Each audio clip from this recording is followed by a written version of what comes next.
আমরা কোন সপ্তমত হয়েছে সপ্তমত খতিয়ান।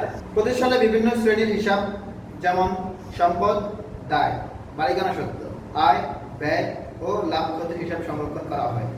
এসব হিসাব সমূহকে এক কথায় খতিয়ান, অর্থাৎ একটা হিসাবকে এক নামে খতিয়ান বলে। কথা বোঝা গেছে? খতিয়ানের কাজ কি? যত প্রকারের আয় আছে সবগুলো আয়কে একটা হিসাবে আনা, যত প্রকারের ব্যয় আছে সবগুলো ব্যয়কে একটা হিসাবে আনা, এটাকে বলে খতিয়ান। লেনদেনগুলো জাবেদা লিপিবদ্ধের পর স্থায়ী বা পাকাভাবে খতিয়ানে সারিবদ্ধ ও শ্রেণীবদ্ধ ভাবে লিপিবদ্ধ করা হয়। খতিয়ানের কিছু বৈশিষ্ট্য আছে। খতিয়ানের বৈশিষ্ট্য হলো প্রতিটি হিসাবের শিরোনাম দিতে হবে। যেমন আমরা খতিয়ান করার সময় লিখি নগদান হিসাব, মূলধন হিসাব, ক্রয় হিসাব, বিক্রয় হিসাব, দেনাদার হিসাব, পাওনাদার হিসাব, কামাল হিসাব, জামাল হিসাব লিখি না? প্রত্যেকটা শিরোনাম দিতে হবে। 2 নম্বরে টিচক অথবা চলমান জ্যাদ, টি ফরম্যাট আর মুভিং ব্যালেন্স ফরম্যাট, যে কোনো একটা ফরম্যাটে ব্যবহার করে খতিয়ান করতে হবে। 3 নম্বর প্রতিটি হিসাবের আলাদা আলাদা জ্যাদ বা উদ্ধৃত নির্ণয় করতে হবে। আলাদা আলাদা জ্যাদ, যেমন ক্রয় হিসাবে আলাদা জ্যাদ, বিক্রয় হিসাবে আলাদা জ্যাদ, পাওনাদারে আলাদা জ্যাদ, দেনাদারে আলাদা জ্যাদ। বলছি খতিয়ান প্রস্তুতে জাবেদা সহায়ক বই হিসেবে কাজ করে। খতিয়ান প্রস্তুতে সহায়ক বই কোনটা? জাবেদা। তাহলে জাবেদাকে আমরা বলি সহায়ক বই, প্রাথমিক বই, হ্যাঁ, দৈনিক বই, আর খতিয়ান হলো পাকা বই। খতিয়ানের সহায়ক বই হলো জাবেদার, মানে হলো জাবেদা দেখে খতিয়ান করা হয়। 5 নম্বরে খতিয়ান থেকে প্রাপ্ত হিসাবের উদ্ধৃত দ্বারা রেওয়ামিল প্রস্তুত করা হয়। রেওয়ামিলে আমরা যেই এন্ট্রিগুলো পাই, এটার নাম কি? এগুলো কিসের উদ্ধৃত? খতিয়ানের মূলত উদ্ধৃত। এবং হিসাব সংরক্ষণ কার্যক্রমের গাণিতিক শুদ্ধতা যাচাই করা হয়। তো রেওয়ামিলের কাজ হলো হিসাবের গাণিতিক শুদ্ধতা যাচাই করা, আর খতিয়ানের কাজ হলো হিসাবের উদ্ধৃতিগুলো প্রকাশ করা। একটা নমুনা প্রশ্ন দেওয়া আছে। এই অধ্যায়ের জন্য ক নম্বরে কোনো স্বতন্ত্র প্রশ্ন নাই। কথা বুঝছো? কোনো আলাদা কোনো টাইপের প্রশ্ন এই অধ্যায়ের জন্য ক নম্বরে থাকে না। অন্য অধ্যায়ের প্রশ্ন এই অধ্যায়ে দিয়ে দেয়। বিশেষ করে পঞ্চম অধ্যায়, সপ্তম অধ্যায় এক করে একটা সৃজনশীল দেওয়া হয় বেশিরভাগ সময়। আবার ষষ্ঠ অধ্যায়, সপ্তম অধ্যায় মিল করে একটা সৃজনশীল দেওয়া হয়। আমাদের খতিয়ানটা 2 ভাবে প্রস্তুত করা, একটা হলো সাধারণ খতিয়ান, একটা হলো সহকারী খতিয়ান। আমাদের 1 নম্বরে আছে সাধারণ খতিয়ান প্রস্তুত করা। দেখেন আমরা সাধারণ খতিয়ানগুলো কি কি। এখানে এন্ট্রি আছে কি কি বলছে, প্রশ্ন বলছে 2017 সালের সেপ্টেম্বর মাসের আকরাম ট্রেডার্সের ব্যবসায়ের কতিপয় লেনদেন নিম্নরূপ। 1 নম্বরে ফারহান এন্ড ব্রাদার্সের নিকট থেকে 50 কেজি বস্তা 250 টাকা দরে 50 বস্তা মিনিকেট চাল ক্রয় করেন। কারবারি বাট্টা 3%। হ্যাঁ, চালান নং এত। ইরফান ট্রেডার্সের কাছ থেকে প্রতি কেজি এত টাকা দরে এত কেজি ডাল ক্রয় করেন, কারবারি বাট্টা এত। আচ্ছা, এখানে একটা ভুল হয়েছে লেখাটা। হ্যাঁ, চালান শব্দটা তুমি নিচে লেখি। ফারহান এন্ড ব্রাদার্সকে 5 বস্তা চাল নষ্ট হওয়ার কারণে ফেরত প্রদান। ডেবিট নোট নং 175, চালান নং 432। ইরফান ট্রেডার্সকে 20 কেজি ডাল নমুনা মাফিক না হওয়ায় ফেরত প্রদান। ডেবিট নোট নং এত। ক নম্বরে বলছে? ক নম্বরে তেমন কোনো স্বতন্ত্র প্রশ্ন নেই। মূলত পঞ্চম অধ্যায় আর সপ্তম অধ্যায় মিলিয়ে একটা সৃজনশীল করা হয় বেশিরভাগ সময়, বা অন্য অধ্যায়ের সাথে মিল করে এই অধ্যায়ের সাথে সৃজনশীল দেওয়া হয়। জন্য ক নম্বরে তেমন কোনো গুরুত্বপূর্ণ প্রশ্ন আমরা পাই না। খ নম্বরে দেওয়া আছে সাধারণ খতিয়ান প্রস্তুত। এখানে তাহলে সাধারণ খতিয়ান কি কি হবে? একটা হবে ক্রয়, যেটা এখানে ক্রয়ের কথা আছে, আবার আছে কি বাকিতে ক্রয়ের কথা আছে। তাহলে 2টা ক্রয় আছে আর 2টা ফেরত আছে। তাহলে ক্রয় ফেরতের একটা খতিয়ান হবে সাধারণ খতিয়ান। সাধারণ খতিয়ান হলো ব্যক্তির নাম না করে আলাদাভাবে স্বতন্ত্র খতিয়ান, আলাদাভাবে হিসাব। যেমন এখানে ক্রয় আছে বিদায় ক্রয় খতিয়ান একটা তৈরি করতে হবে, ক্রয় খতিয়ান। যদি বিক্রয় থাকতো তাহলে একটা বিক্রয় খতিয়ান তৈরি করা হতো। এখানে আমরা কি পাবো? ক্রয় খতিয়ান তৈরি করতে হবে, কারণ এখানে ক্রয় আছে। ক্রয়টা হয়েছে বাকিতে, তাহলে আমরা পাওনাদার হিসাব তৈরি করতে হবে। তারপরে আবার কিছু ক্রয় ফেরত আছে, তাহলে আমাদের ক্রয় ফেরত হিসাব তৈরি করতে হবে। যদি এখানে বিক্রয় থাকতো তাহলে আমরা বিক্রয় হিসাব তৈরি করতাম, যদি এখানে বিক্রয় ফেরত থাকতো তাহলে আমরা বিক্রয় ফেরত হিসাব তৈরি করতাম, যদি বাকিতে বিক্রয় কথা থাকতো তাহলে আমরা দেনাদার হিসাব তৈরি করতাম। যেহেতু এখানে ওগুলো নাই আমরা তৈরি করি না, আমরা তাহলে এখানে কি কি তৈরি করব? ক্রয় খতিয়ান, ক্রয় হিসাব তৈরি করব। প্রথম ক্রয় হিসাব তৈরি করব হচ্ছে চালান, প্রথম ড্র ক্রয়, দ্বিতীয় ড্র ক্রয়। আমরা দুইটাকে একসাথে যোগ করে দিয়ে দিছি, দুইটাকে একসাথে যোগ করে বাদটার টাকা বাদ দিয়ে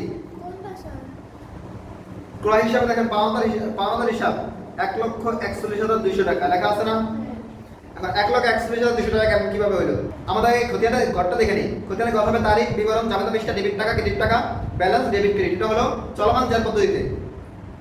চলমান জের পদ্ধতিতে তারিখ, বিবরণ, ডেবিট টাকা, জাবেদা পৃষ্ঠা, ডেবিট টাকা, ক্রেডিট টাকা, ব্যালেন্সের ঘরে ডেবিট আর ক্রেডিট। আর যদি আমাদের টি ফরম্যাট হয় তাহলে তারিখ, বিবরণ, জাবেদা পৃষ্ঠা, টাকা, আবার তারিখ, বিবরণ, জাবেদা পৃষ্ঠা, টাকা, উপরে একদিকে ডেবিট একদিকে ক্রেডিট। আমরা ক্রয় হিসাব প্রস্তুত করব। এখানে 1 তারিখের লেনদেন কি আসে, 1 তারিখে জাবেদা কি আসে? ক্রয় হিসাব ডেবিট, পাওনাদার হিসাব ক্রেডিট। 2 তারিখের আমরা যদি 1 তারিখের আমরা যদি 1 তারিখের জাবেদা লিখি তাহলে একটা হয় ক্রয় হিসাব ডেবিট, পাওনাদার হিসাব ক্রেডিট। তাহলে না আবার 2 তারিখের জাবেদা লিখলে তাও ক্রয় হিসাব ডেবিট,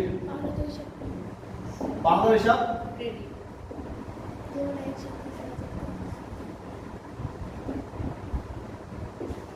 এখন 1 তারিখেরটা কত কত হয়? 50 দিয়ে গুণ দেন 250 কে কত হয়? পূরণ দাও 3%।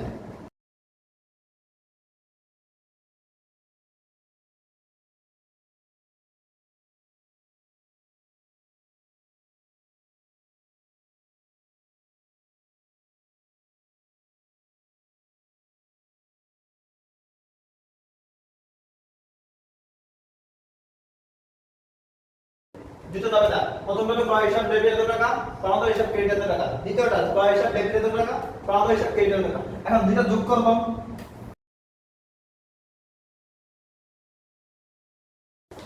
এখানেও যে দাবিদার এখানেও সেই দাবিদার, তাহলে দুইটা আলাদা আলাদা দাবিদার না করে একটা দাবিদার করতে পারি। প্রথম ক্রয় হিসাব ডেবিট 1,41,200, পাওনাদার হিসাব ক্রেডিট 1,41,200 টাকা। এখন আমরা করব কি কি হিসাব? ক্রয় হিসাব। তাহলে বিবরণের ঘরে লাগবে বিপরীত নাম। বিপরীত নাম কি? পাওনাদার হিসাব। পাওনাদার হিসাব কত টাকা? 1,41,000। আমাদের 1,41,200 টাকা মিলছে। তাহলে এই যে 1,41,200 টাকা এখানে কত থেকে আসলে বোঝা গেছে? তাহলে প্রথমটা জাবেদা করবে এত টাকা, প্রথমটা হলো 250 2500 টাকা ধরে 50 বস্তা, কার পরিবর্তন 3%। তাহলে 2500 টাকাকে 50 দিয়ে গুণ দিলে তার থেকে 3% এর টাকা বিয়োগ করে 3% টাকা হয় 3,750। তাহলে 1,25,000 থেকে 3,750 টাকা বিয়োগ দিলে 1,21,250। আবার দ্বিতীয়টা হলো ক্রয় হিসাব 100 বস্তা ডাল 200 টাকা ধরে নাকি? 105 বস্তা 200 টাকা ধরে। তাহলে গুণ দিলে তার উপরে বারটা হলো 5%, 5% বারটা আসে 1,050 টাকা। তাহলে 21,000 টাকা থেকে 1,050 টাকা বিয়োগ দিলে পাওয়া যায় 19,950। 19,950। আর যেহেতু আমাদের এখানেও ক্রয় হিসাব আর পাওনাদার হিসাব, এখানেও ক্রয় হিসাব পাওনাদার হিসাব সমজাতীয় হওয়ার কারণে আমরা একটা জাবেদা লিখলাম। দুইটা যোগ করলে ডেবিট দুইটা যোগ করলে হয় 1,41,200 আর ক্রেডিট দুইটা যোগ করলে হয় 1,41,200। এই কারণে আমরা কি করলাম? একসাথে যোগ করে লিখে দিলাম। ঠিক পরবর্তী হলো পাওনাদার হিসাব। পাওনাদার হিসাব করার সময় কি করব? পাওনাদার হিসাব তাহলে 1 ও 2 নাম্বার জাবেদা, 1 ও 2 মিলিয়ে জাবেদা। এবার 4 ও 5 মিলিয়ে জাবেদা আছে আরেকটা, 3 ও 4 মিলিয়ে। 3 তারিখে বলছে 12 তারিখে বলছে ইরফান টেরাসকে নষ্ট হওয়ার জন্য ফেরত। তাহলে কি হবে?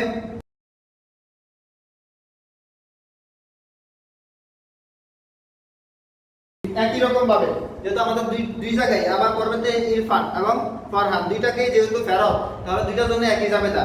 দুইটার টাকা পরিমাণ, একটা হলো 20 কেজি আর একটা হলো 5 বস্তা। দুইটার টাকার অ্যামাউন্ট করলে কত হয়? 1 লক্ষ টাকার অ্যামাউন্ট করলে 14,120 টাকা।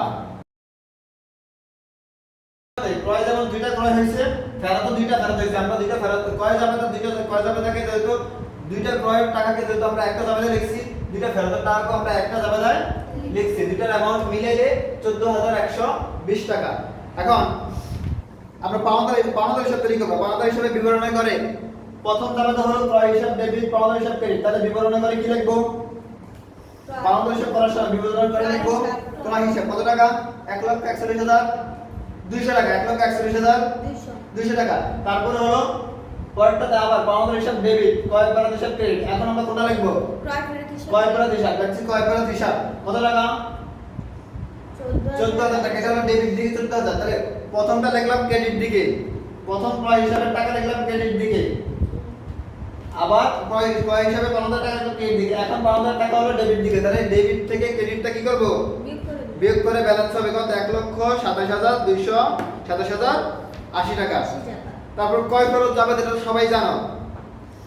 এটা করছি আমরা মুভিং ব্যালেন্সে বা চলমান যার পদ্ধতিতে। ক্রয় ফেরত যাবে তো ঠিক একই রকম। 30 তারিখে ক্রয় ফেরত হয়েছে, পাওনাদার বিবিধ পাওনাদার হিসাব 14,000। ক্রয় ফেরত যাবে কি? আমাদের যাবে একটাই। এখন আর ক্রয়ের সাথে যাবে নাই। এখন যাবে তো একটা, পাওনাদার হিসাব ডেবিট, ক্রয় ফেরত হিসাব ক্রেডিট। এখন যখন আমরা ক্রয় ফেরত হিসাব লিখব, তাহলে পাওনাদার হিসাব কি ডেবিট দিকে লিখব না ক্রেডিট দিকে লিখব? আমরা এখন করব ক্রয় ফেরত হিসাব। এখন কি করব? ক্রয় ফেরত হিসাব। তাহলে ক্রয় ফেরত হিসাব এখানে কি ডেবিট না ক্রেডিট? তাহলে টাকা যাবে ক্রেডিট দিকে। বিবরণে করে কি লিখব? পাওনাদার হিসাব বা বিবিধ পাওনাদার হিসাব। আর টাকার অ্যামাউন্ট লিখব কত? 14,120 টাকা। 14,120 টাকা। আর কোনটা আছে ক্রয় ফেরতের সাথে রিলেটেড? আরেকটা না, যেহেতু আমরা দুইটাকে একটাতে নিয়ে গেলাম। তাহলে এবার ক্রেডিট দিকে হলো 14,120 টাকা, ডেবিট দিকে কি কোনো অ্যামাউন্ট আছে? নাই। না থাকলে মুভিং ব্যালেন্সের নিয়ম হলো ক্রেডিট সেলের টাকাটাকে ডেবিট সেলে এনে ব্যালেন্সিং করা। 30 তারিখে হলো ব্যালেন্স সিডি 14,120 টাকা। এই মাসের জন্য যেটা ব্যালেন্স সিডি, পরবর্তী মাসের জন্য সেটা ব্যালেন্স বিডি। এখানে কাজ করা হয়েছে কি ওটা নিচে দেখানো হয়েছে। তারপরে সহকারী জাবেদা। সহকারী জাবেদা হলো প্রত্যেকটা ব্যক্তির হাতে আলাদা আলাদা জাবেদা। ইরফানের সাথে কি করছিল? প্রথমে ইরফানের কাছ থেকে ক্রয় করছে, তারপরে ইরফানকে ফেরত দিয়েছে। ক্রয় করার সময় জাবেদা ছিল কি? ক্রয় হিসাব ডেবিট, ইরফান হিসাব। এখন যখন ইরফান হিসাব লিখবো তখন আমরা বিপরীত নাম কি লিখবো? ক্রয় হিসাব। আর ক্রয় হিসাব ইরফান হিসাব ক্রেডিট হওয়ার কারণে আমরা ব্যালেন্সটা কোথায় লিখবো? ক্রেডিট দিকে। ফরহান, প্রথমে করলাম আমরা ফরহান, ক্রয় হিসাব ডেবিট, ফরহান হিসাব ক্রেডিট। আমরা যদি ফরহান হিসাবের অঙ্ক করি তাহলে ক্রেডিট দিক ফরহান হিসাব ক্রেডিট হয়, আমরা টাকা লিখলাম ক্রেডিট কলামে, টাকা লিখলাম বিপরীত নাম হলো ক্রয় হিসাব। ক্রেডিট দিকে লিখলাম 1,21,250। আবার 12 তারিখে ক্রয় ফেরত, ইরফানে ফেরত দিয়েছে 12,125 টাকা। এখন 12 তারিখে যাবে দেখি ক্রয় ফেরত হিসাব ক্রেডিট, ইরফান হিসাব ডেবিট। তাই আমরা ডেবিট দিকে লিখলাম, যেহেতু আমরা ইরফানে অঙ্ক করি ইরফান হিসাব ডেবিট দিকে লিখলাম 12,125 টাকা, বিপরীত নাম ক্রয় ফেরত হিসাব। এবার প্রথমটা হলো ক্রেডিট, দ্বিতীয়টা হলো ডেবিট। ক্রেডিটের সাইডের অ্যামাউন্ট বড় না ডেবিটের সাইডে অ্যামাউন্ট বড়? ক্রেডিট সাইডে। তাইলে আমরা লিখবো কোন সাইডে? আচ্ছা, ডেবিট আর ক্রেডিট থাকলে কি হয়? বিয়োগ হয়। ডেবিট আর ক্রেডিট থাকলে আর ডেবিট ডেবিট যোগ, ক্রেডিট ক্রেডিট যোগ, ক্রেডিট ডেবিট বিয়োগ। তাহলে আমরা বিয়োগ করলে 1,09,125 টাকা পাই। ঠিক ইরফানের কাজটাও একই রকম। ইরফানের কাজটাও একই রকম। প্রথমে ক্রয় হিসাব লিখবা, কিন্তু টাকা যাবে ক্রেডিট দিকে, যেহেতু ইরফান হিসাব ক্রেডিট, ক্রয় হিসাব ডেবিট। এজন্য বিপরীত নাম রাখলাম ক্রয় হিসাব, কিন্তু ক্রেডিট দিকে যাবে টাকার অ্যামাউন্ট।